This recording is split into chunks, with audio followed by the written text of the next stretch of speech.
Bonjour. Quand je peignais dans l'enfance, j'avais entendu dire qu'il valait mieux ne pas trop utiliser le noir, car il était absent de la nature. Il y avait toujours un peu de lumière qui se reflétait. Ayant vérifié que la plupart des peintres utilisent en effet maintes nuances pour colorer les espaces sombres, j'ai gardé cette idée en tête. Le noir absolu n'existe pas. Jusqu'au jour où j'ai entendu parler du Vantablack. Inventé en 2012 par une société britannique, c'est une matière réalisée avec de microscopiques tubes de carbone serrés les uns contre les autres. Le mot Vanta contracte une formule anglaise qui se traduit par réseau de nanotubes alignés verticalement. Ces nanotubes sont 10 000 fois plus fins qu'un cheveu. Ultra cher, Vantablack existe en spray.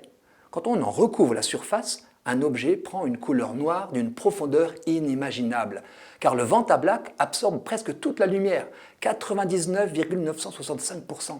Je précise pour les érudits que l'indice de réfraction de cette matière est proche de celle de l'air. Les tubes sont disposés de telle sorte qu'ils n'occupent que 1% du volume du revêtement. Ce dernier est donc très léger, un mètre carré de Vantablack pèse 2,5 grammes. Imaginez une feuille d'aluminium, elle est monochrome. Si vous la froissez puis l'aplanissez, 1000 pliures vous sautent aux yeux, comme autant de facettes d'un kaléidoscope. Tout cela vibre en reflétant la lumière sous les multiples angles du froissement. Eh bien, si vous recouvrez ce papier d'alu froissé de Vantablack, tous ces détails disparaissent pour laisser la place à un noir uniforme qui défie l'entendement. Je vous entends me dire, bon mais à quoi ça sert? Du fait de sa composition, la matière transforme la quasi-totalité de la lumière en chaleur, en l'emprisonnant dans ses microtubes. Seule une infime portion de lumière s'en échappe.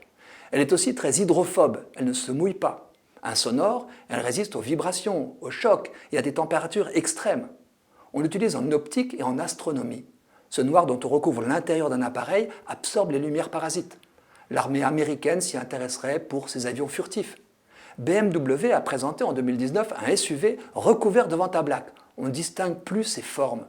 Cela lui donne un aspect menaçant et irréel. Le cerveau humain est dérouté. Le volume semble disparaître au profit du 2D. En 2016, le plasticien Anish Kapoor a obtenu l'exclusivité de l'usage artistique du Vantablack.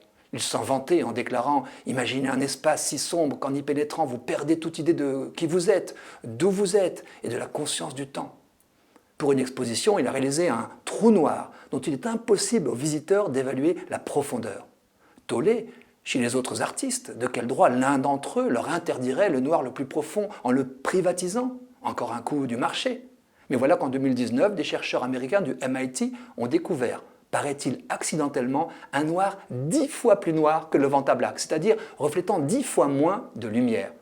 Ils ont annoncé que ce noir de chez noir resterait en accès libre, versé au commun de l'humanité.